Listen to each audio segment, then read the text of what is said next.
начин на някой се празнува 100 годишен ден, но компания безспорен лидер и не само в косметиката, но и безспорен лидер в корпоративното социално творчество избраха един изключително полезен, ровен и дай Боже да е все по-стандартен начин да отбележа, че става на 100 години през тази година.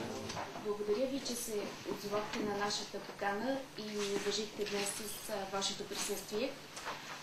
Имаме удоволствието да споделим заедно с всички вас радостта от 100 годишнината на Лореал, която честваме днес.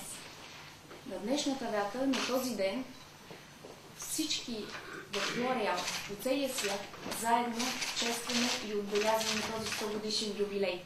Благодаря ви, че сте тук и споделяте този специален ден за нас. Ден, в който Лореал навършва 100 години от създаването си.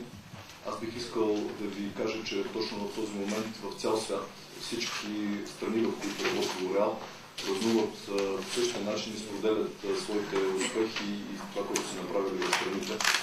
Така че това е едно наистина грандиозно събитие в цял свят.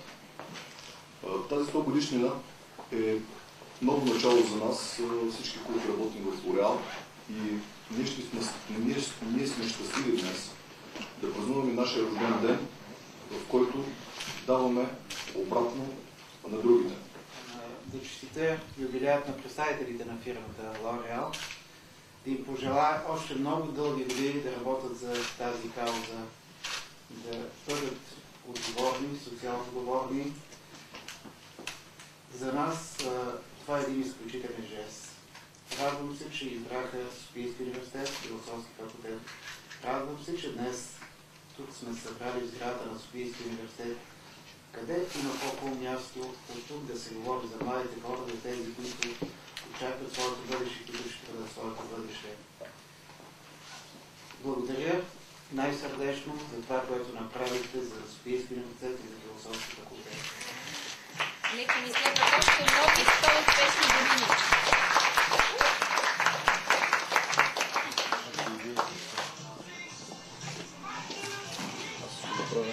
Погледаме към камерата.